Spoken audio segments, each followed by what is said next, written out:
오늘부터 이제 저희가 그 요한일서의 새로운 시리즈를 시작하게 되어 있는데, 이 시리즈를 통해서 여러분들에게 더 깊은 그런 하나님의 말씀에 대한 확신과 또 이해가 되고, 우리가 정말 그 힘을 얻어서 주를 위해 사는 삶을 살겠다고 다짐하는 그런 시간이 되기를 간절히 기도합니다.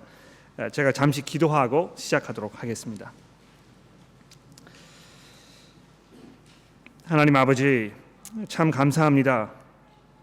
저희들에게 이 생명의 말씀을 허락하여 주셨사오니 이제 저희가 두렵고 떨리는 마음으로 그 말씀을 들으며 우리가 어떻게 하면 주를 기쁘시게 하는 삶을 살 것인지 이 시간 돌아보고 기억하고 또 다짐하며 하나님의 도우심을 간구하는 우리 모두가 될 수 있도록 도와주시기를 예수 그리스도의 이름으로 간절히 기도합니다.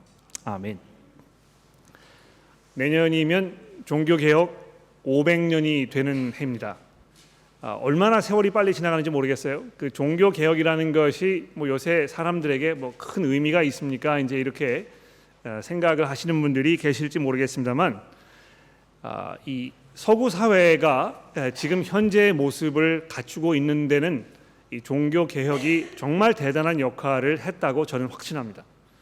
사회적일 뿐만이 아니고 우리의 믿음에 있어서도 이 종교개혁의 그 역할과 그 여파를 우리가 무시할 수 없는 것입니다.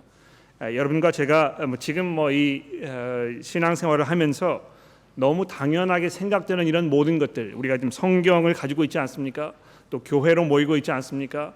누구나 정말 그 복음의 확신 가운데에서 하나님 나라에 대한 소망 가운데 우리가 살고 있지 않습니까? 이런 그 별로 그렇게 대수롭지 않게 느껴질 수 있는 이런 모든 것들이 사실은 종교개혁을 통해서 우리에게 주어진 것이라고 이렇게 생각을 할 수가 있는 것입니다.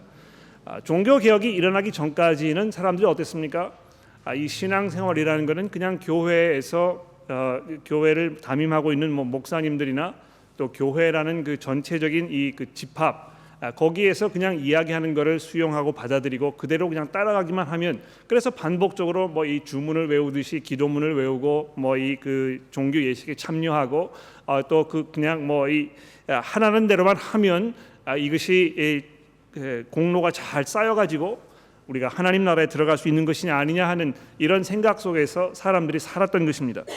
그러나 그렇기 때문에 그 누구도 자기의 구원을 확신할 수가 없었고, 이거 내가 정말 하나님 나라에 들어가기 위해서 필요한 그런 그 충분한 수고와 공로를 쌓아가고 있는 것이냐, 이런 그 불안감 가운데 살고 있었다는 것입니다. 그러면서 점점 교회도 다 죄인들이기 때문에요. 그러한 사람들의 무지와 또 무관심, 이런 것들을 남용해서 교회가 사람들 착취하고 또 굉장히 그 안에 부정부패가 많이 있었고 이랬다는 것입니다.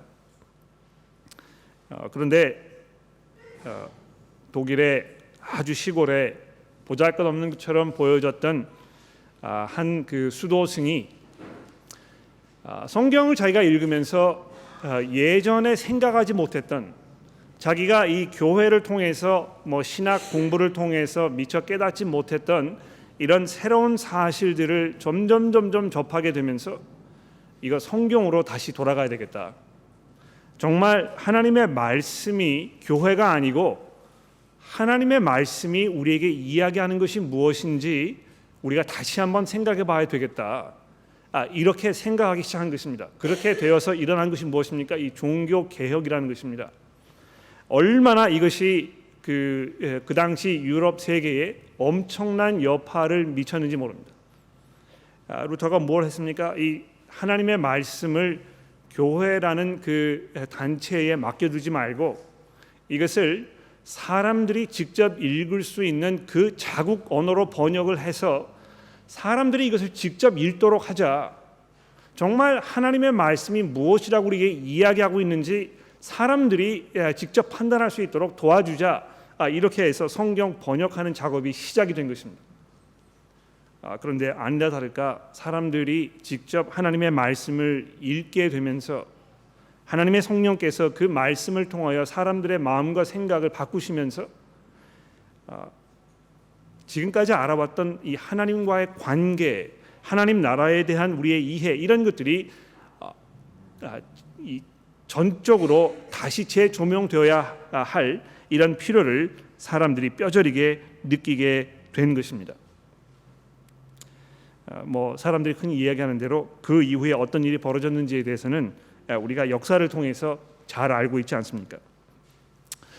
근데 제가 왜 이 이야기로 이 요한일서의 시리즈를 시작을 하느냐 하면, 제가 지난주에 제 친한 친구로부터 그 목사님이신데 그분으로부터 굉장히 그 약간 염려가 되고 또 충격적인 그런 이야기를 한 가지 들은 것이 있습니다. 굉장히 오랫동안 이 로마 가톨릭 교회의 어떤 그 변화와 추세 이런 거를 아주 관심 있게 지켜보던 그런 분이었는데, 그분이 저한테 그러더군요. 아마 그분의 짐작에는 이제 그 10월 마지막 주일이 되면 이 종교 개혁 주일이라고 이제 개신교들이 이렇게 지키고 있는데요. 아마 그때쯤을 즈음해서 로마 가톨릭 교회 교황이 독일의 그 루터 교하고 이렇게 연결을 해가지고 우리가 다 화해하고 개신교와 구교가 이제 화해를 해서 종교 개혁이 다 끝났고 더 이상 이것이 필요하지 않다 하는 그 선언을 하지 않을까, 이런 그 염려가 있다는 것입니다.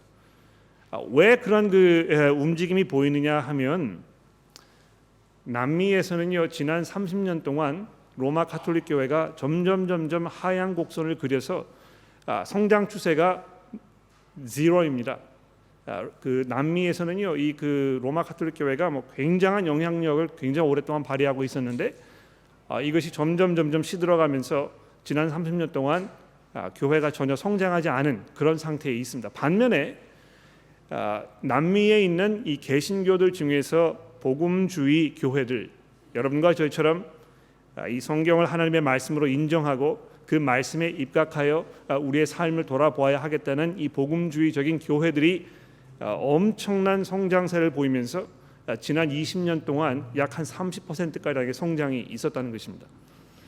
아마 이런 그 추세를 보면서 로마 가톨릭 교회에서 약간의 위기감을 느끼고 이것을 그 정리해야 되겠다는 그런 생각이 있지 않을까, 그런 염려가 있다는 것을 저에게 말씀을 하셨습니다. 제가 왜 이런 이야기를 드리냐 하면, 그냥 그 우리가 다 같은 하나님을 믿고 같은 성경을 가지고 있고 이렇게 하는데 구태여 우리가 이것을 분간해서 분리해서 그쪽은 그쪽이고 우리는 우리 쪽이라고 이렇게 생각할 필요가 있느냐 하는 이러한 생각이 뭐 현대 교회에도 이제 굉장히 많이 보편화되어 가고 있는 것 같습니다.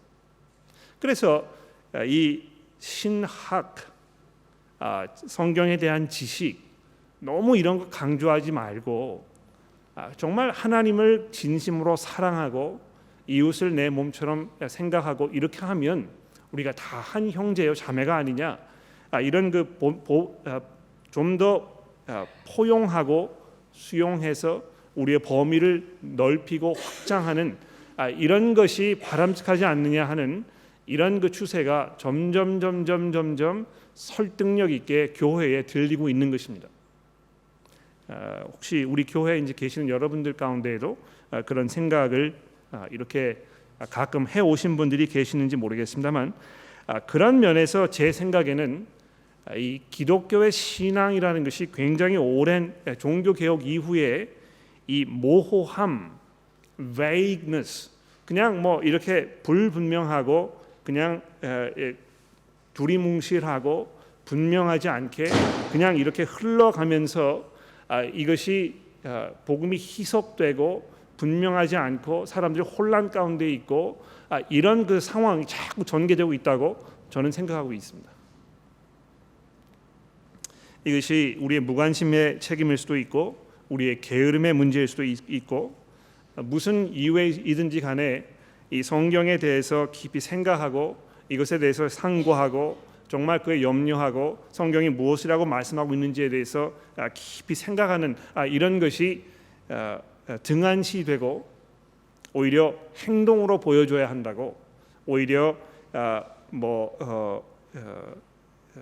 사회에 많은 영향력을 끼치는 그런 모습으로 교회가 변화가야 한다고 이렇게 많이 생각하는 그런 일들이 벌어지고 있는 것입니다. 어떤 면에서 이것은 그 의도적인 희석 현상이라고 얘기할 수 있어요. 이 교회가 너무 이렇게 신학적인 면에 집중하고 있기 때문에 이것이 사람들에게 혐오감을 주고 이 기독교의 복음이 너무 배타적이라는 생각을 사람들이 갖게 되고, 이래서 교회가 점점 사회로부터 멀어져가고 설득력을 잃어가고 이런 것이 아니냐, 뭐 이런 그 목소리가 자꾸 일어나면서, 그렇지, 너무 사람들에게 부정적으로 이렇게 다가가지 말고 다 우리가 수용하고 받아들여주고 우리가 사랑한다고 이야기하고, 그래서 동성연애에 대해서 어떤 견해를 가지고 있든지, 동성연애를 하시는 분도 또 그것을 주장하는 분도 교회가 다 받아들이고 수용해서 우리가 이 교회가 그 안에서 변화되어야 가지 않겠느냐, 이런 그 생각들이 점점 팽배해지고 있는 것입니다. 그런 와중에 어떤 현상들이 벌어지고 있습니까? 복음에 대한 그 확신이나 예수 그리스도의 그 중심성이나 우리 그 영생에 대한 그 확신이나 이런 것들이 많은 개신교 교회 성도들 가운데에도 점점 사그러져 가는 그런 그 현상들이 벌어지고 있는 것입니다. 교회를 다니시는 분들의 숫자가 굉장히 팽창이 되었던 때가 있었는데요. 그때의 이렇게 상황을 보면 교회를 출석하는 사람들은 많습니다만 정말 이 영생에 대한 확신 가운데 살고 있는 사람들은 비율적으로 따졌을 때 오히려 후퇴했던 그런 현상들이 자꾸 보이는 것을 우리가 볼 수 있게 되는 것입니다. 자, 그런데 이제 새로운 그 시리즈를 시작하면서 처음부터 시작하지 않고 맨 뒤로 가는 것이 약간 우스운 일이긴 합니다만, 여러분 가지고 계시는 성경 요한 1서 맨 마지막 부분으로 좀 넘어가 보도록 하겠습니다. 요한 1서 5장 13절 말씀을 저와 함께 좀 봐주시기를 바랍니다. 요한 1서 5장 13절 말씀입니다. 사도 요한이 지금 이 요한 1서 편지를 쓰고 있는 그 이유에 대해서 이렇게 말씀합니다. 내가 하나님의 아들의 이름을 믿는 너희에게 이것을 쓰는 것은 너희로 하여금 너희에게 영생이 있음을 알게 하려 함이라. 왜 이 편지를 지금 쓰고 있는 것인가? 이것을 통해서 우리에게 하려고 하는 그 중심 메시지가 무엇인가? 이런 거를 정리하면서 뭐라고 되어 있습니까? 여러분들로 하여금 여러분에게 영생이 있음을, 그 아들을 믿는 여러분들에게 영생의 그 은혜가 있음을 알게 하려 함이라고, 이걸 재확인하게 하려 함이라고, 여러분들에게 확신을 주게 하려 함이라고 이렇게 기록을 하고 있는 것입니다. 또 좀 더 내려가 보십시오. 이 5장 20절 넘어가서 보시게 되면 또 아는 것은, 우리가 지금 알고 있는 것들이 여러 가지가 있는데 그 중에서 또 아는 것 하나는 무엇이냐 하면, 하나님의 아들이 이르러 우리에게 지각을 주사 우리로 참된 자를 알게 하신 것과, 하나님의 아들이 이르러서 도착하셔서 우리에게 지각을 주셔서 우리로 참된 자를 알게 하신 것, 그것과 또한 우리가 참된 자 곧 그의 아들 예수 그리스도 안에 있는 것, 이것을 여러분들에게 알려드리기 위해서 지금 내가 이 편지를 쓰는 것입니다. 이렇게 설명하고 있는 것입니다. 이 요한일서를 아마 이제 여러분 쭉 읽어보시면 아시겠지만, 이 안다 하는 그 동사가요 무려 20번 이상이나 등장하고 있습니다. We know, you should know, 이런 그 안다고 하는 뜻의 그 동사가 아주 반복적으로 요한일서에 등장하고 있는 것입니다. 여러분들에게 분명한 복음을 잘 설명드려서 여러분들로 하여금 영생이 있다는 것을 알게 하려 하는 것이 나의 목적이라고 지금 요한 사도가 말씀하고 있는 것입니다. 자, 그것을 전제로 해서 그러면 이제 오늘의 본문 말씀인 요한일서 1장 1절부터 5절의 말씀으로 넘어가 보도록 합시다. 요한이 이 편지를 시작하면서 어디에 집중해서 말씀하고 있는지 잘 한번 살펴보십시오. 제가 한번 본문을 다시 읽어보도록 하겠습니다. 태초에 있는 생명의 말씀에 관하여는 우리가 들은 바요 눈으로 본 바요 자세히 보고 우리의 손으로 만진 바라. 이 생명이 나타내신 바 된지라. 이 생명을 우리가 보았고 증언하여 너희에게 전하노니 이는 아버지와 함께 계시다가 우리에게 나타내신 바 된 이시니라. 우리가 보고 들은 바를 너희에게 전함은 너희로 우리와 사귐이 있게 하려 함이니 우리의 사귐은 아버지와 그의 아들 예수 그리스도와 더불어 누림이라. 우리가 이것을 쓰면 우리의 기쁨이 충만하게 하려 함이라. 우리가 그에게서 듣고 너희에게 전하는 소식은 이것이니 곧 하나님은 빛이시라. 그에게는 어둠이 조금도 없으시다는 것이니라. 자, 이렇게 하면서 지금 예수 그리스도에 관해서 아주 집중하고 있는 것을 볼 수 있습니다. 물론 이 첫 번 구절에 예수 그리스도이라는 그 단어가 등장하지 않습니다만 지금 요한 사도가 누구를 의미하고 있는 것인지 한 번 등장하죠. 그 3절 말씀해 보시면 그 아버지와 그 아들 예수 그리스도, 이 3절에 와서 이제 그것을 이야기하고 있습니다만 이 첫 번부터 이야기하는 이 분이 누구인지에 대해서 우리가 의심할 여지가 없습니다. 태초에 있는 생명의 말씀에 관하여 또 이 생명을 우리가 보았고 이렇게 이야기하면서 예수 그리스도를 이 생명이라고 이렇게 우리에게 소개하면서 본문이 시작이 되고 있습니다. 여러분 오늘 아침에 이제 우리가 이사야서 55장의 말씀을 읽었는데요. 여러분 그 본문을 우리가 봉독을 하면서 어떤 거를 여러분들이 느끼셨는지 모르겠습니다만 왜 제가 이 본문을 선택했는지 그 설명을 조금 드려보도록 하죠. 하나님께서 이사야 선지자를 통해서 뭐라고 말씀하십니까? 너희 목마른 자들아 물로 나오라. 돈 없는 자도 오라. 너희가 와서 사목되 돈 없이 값없이 와서 포도주와 젖을 사라. 너희가 어찌하여 양식이 아닌 것을 위하여 은을 달아주며 배부르게 하지 못할 것을 위하여 수고하느냐. 내게 듣고 들을지어다. 그리하면 너희가 좋은 것을 먹으며 너희 자신들이 기름진 것으로 즐거움을 얻으리라. 여러분 정말 좋은 그런 삶, 참 생명, 이것이 무엇인지에 대해서 지금 하나님께서 이렇게 말씀하고 계십니다. 값없이 정말 좋은 것을 풍요롭게 먹을 수 있는, 즐길 수 있는 그러한 상황에 대해서 지금 말씀하고 있는 것입니다. 너희가 와서 값없이 이 은혜를 누리고 정말 그 안에서 이 풍성함으로 기름진 것을 먹으며 너의 삶을 지금 누려라, 이렇게 초대하고 있는 것입니다. 그런데 이 요한일서 본문 말씀에 이 예수 그리스도에 관해서 말씀하면서 이분을 이 생명의 말씀이라고 이렇게 이야기하는 것이 아주 중요하다고 저는 생각합니다. 예수를 알므로 인해서 우리에게 주어진 이 삶, 우리가 살아야 할 그 생명, 이것이 무엇인지 우리가 알게 된다는 것입니다. 여러분 여러분의 삶을 지금 돌아보시면서 삶의 만족을 느끼시는지 또 그렇지 않으신지, 어려움이 있으신지, 불행스럽게 느끼시는지, 슬프신지 기쁘신지 이 여러 가지 생각들이 있지 않겠습니까? 내 삶은 지금까지 이렇게 살아왔고 내 삶을 한마디로 정의하면 이런 것일 것이다. 이런 생각을 여러분이 하고 계실 것입니다. 지금 나는 이 누구와 결혼해서 누구의 아버지이고 내가 하는 일은 무엇이고 나는 이 교회에 속해 있고 내가 좋아하는 것은 이런 것이고 나의 삶에 대해서 이제 여러 가지 설명하는 게 있지 않겠습니까? 그런데 그런 걸 좀 잠시 접어두고 과연 내 삶이 무엇인가, 내가 누려야 할 삶이 무엇인가, 이런 것을 조금 생각해 보자는 것입니다.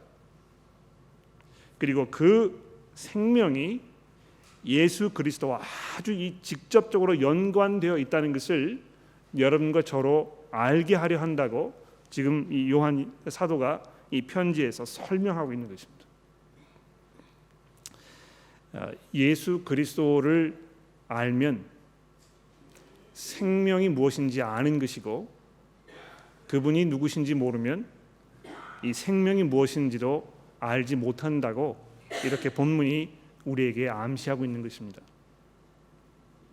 모르겠습니다. 여러분 그 신앙생활을 오래 하시면서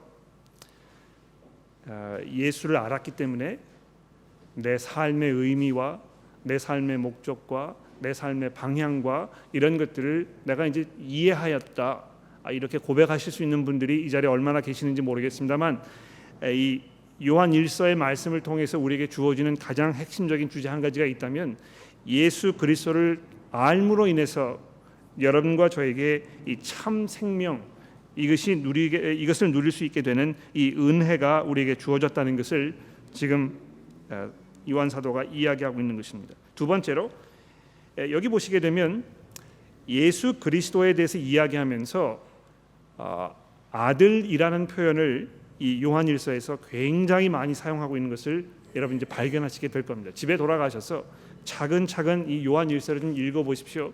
읽으시면서 여기 그 예수 그리스도 그분을 아들이라고 표현하는 그 표현이 몇 번이나 등장하는지 한번 확인하고 다음 주에 와 보십시오.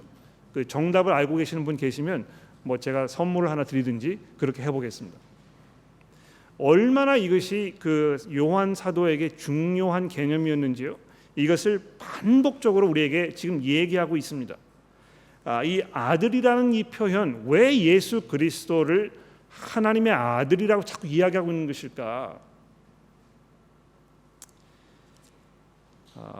뭐 아들, 아버지와 아들 이렇게 이제 이야기하니까 어떤 이 생리학적인 어떤 뭐 작용에 의해서 탄생된 뭐 그런 관계로 이걸 이렇게 이해를 할 수가 있을지 모르겠습니다만, 그런 의미는 아닙니다.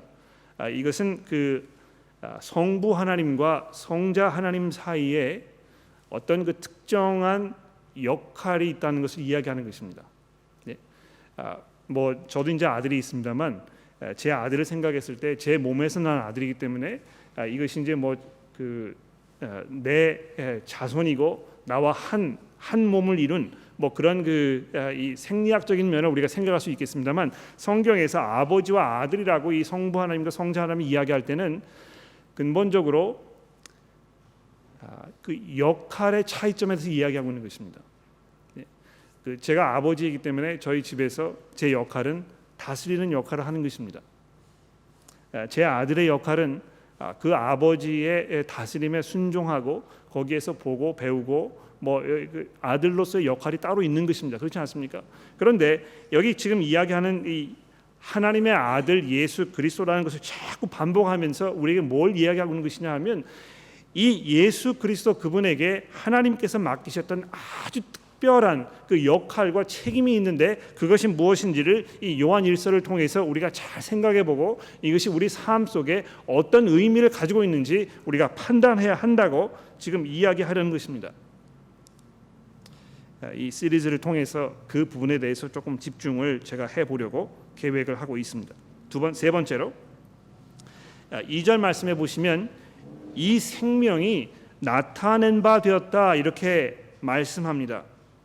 한 번도 아니고 두 번이나 연이어서 이 생명이 나타내신 바 된지라 이 생명을 우리가 보았고 증언하여 너희에게 전하노니 이는 아버지와 함께 계시다가 우리에게 나타내신 바 되었다 이렇게 지금 이야기하고 있습니다. 이게 감추어져 있었는데요. 사람들이 이것을 잘 깨닫지 못하고 분명하게 볼 수가 없었는데요. 어느 시점에 와서 하나님께서 이것을 우리에게 아주 밝히 환하게 보여주셨다는 것을 이야기하고 있습니다. 이것이 그냥 어떤 그 안개에 쌓여 있는 마치 이 눈을 이렇게 가리고 있는 이런 베일 이런 것이 쓰여 있는 상태가 아니고, 이제 이 생명이 되신 이분이 우리에게 아주 환하게 나타났다는 것을 이야기하는 것입니다. 언제 나타났습니까? 예수 그리스도께서 하나님의 아들이시라는 그 사실이 언제 우리에게 분명하게 알려진 것입니까? 여기 이제 우리가 그분을 만졌고 그분을 보았고 또 그분의 음성을 들었고 뭐 이런 표현이 여러 번 등장하기 때문에 이 사도 요한에게 있어서 정말 중요한 것은 그분이 성육신하셨구나 하는 것이 아닐까 이제 사람들이 이렇게 생각을 합니다. 그 하나님께서 그냥 영으로 계시지 아니하시고 인간의 몸을 입으셔서 이 땅에 오셔서 사람들과 함께 33년 동안 살고 계셨던 그런 그 역사적인 사건에 대해서 지금 이야기하는 것이 아닌가, 많은 사람들이 이제 오랫동안 그렇게 생각을 했었어요. 그런데 제 생각에는 지금 사도 요한이 우리에게 말씀하려고 하는 것은 예수 그리스도 그분께서 하나님의 아들이신 것을 강조하려고 하고, 그분이 하나님의 아들이시라는 것이 사람들에게 밝히 보여지게 된 그 순간이 예수 그리스도의 부활 사건과 아주 깊이 연관되어 있다는 것을 우리에게 말씀한다고 저는 확신합니다. 여러분 아십니까? 이 베드로 사도가요, 이 복음서 중간에 주는 그리스도시요 하나님의 살아계신 하나님의 아들이십니다 이렇게 고백하지 않았습니까? 그래서 비로소 이제 이 제자들이 예수 그리스도의 정체를 분명히 알았구나, 이렇게 우리가 생각했었는데 나중에 어떻게 됐습니까? 예수님 체포되시고 이렇게 하니까 사람들 다 도망가 버리고 그때 그 고백이 별로 그렇게 큰 의미가 없었다는 것을 우리가 알게 되지 않았습니까? 그러나 그 후에 그리스도께서 부활하셔서 하나님 나라의 보좌 우편에 가서 앉으신 후에 성령께서 임하셔서 사람들이 비로소 특히 베드로가 이 오순절 이 설교를 통해서 예수 그리스도가 누구신지 이제 분명하게 알게 된 것입니다.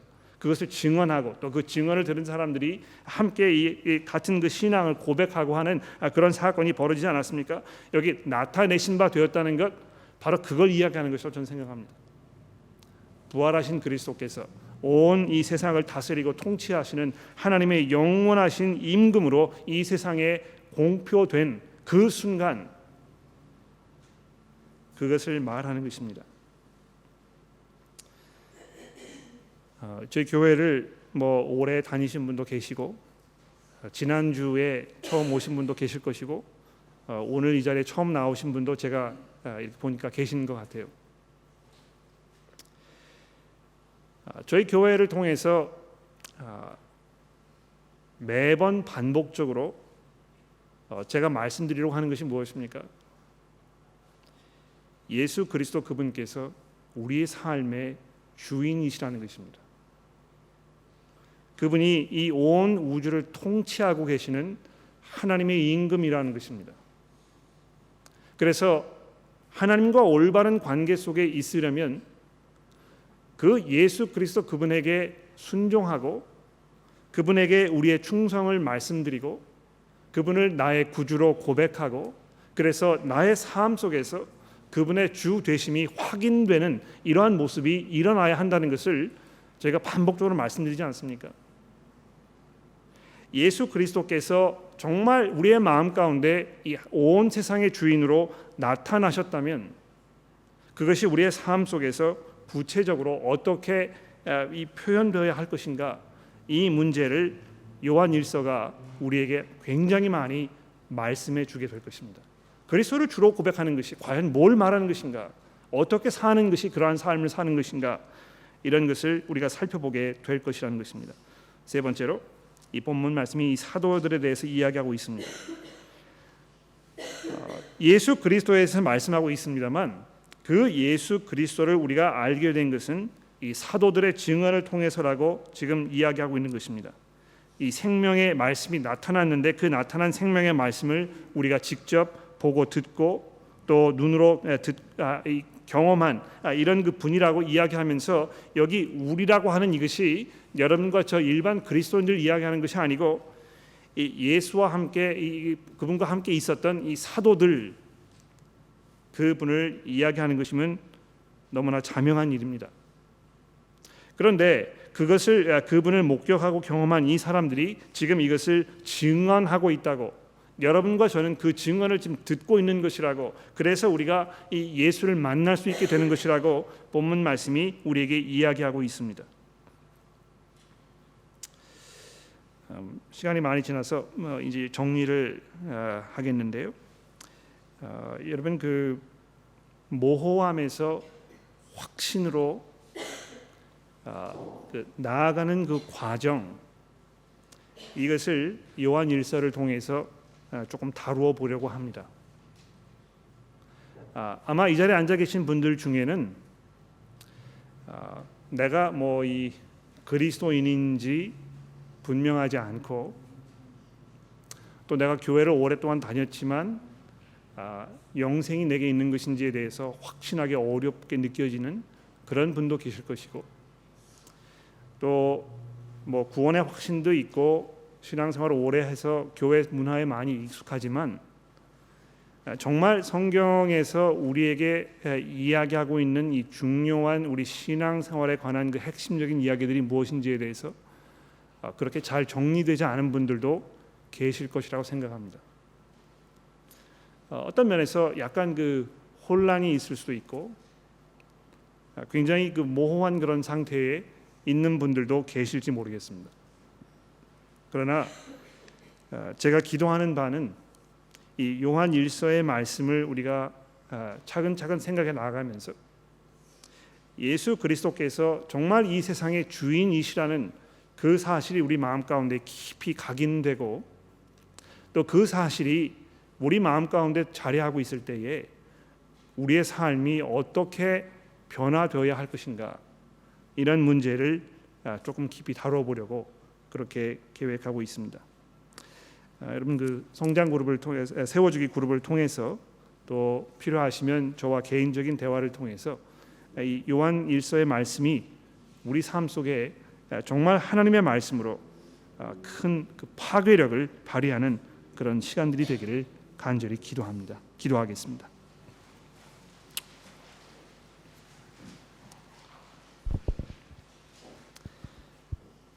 하나님 아버지, 저희가 예수를 모르고 살았을 때는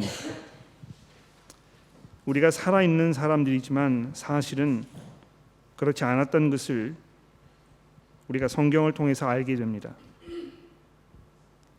예수 그리스도 안에 있는 그 참 생명을 알기 전까지는 우리가 아무리 이 세상에서 행복한 삶을 산다고 생각하여도 그것이 참 생명이 아니었던 것을 우리가 이 시간 기억합니다.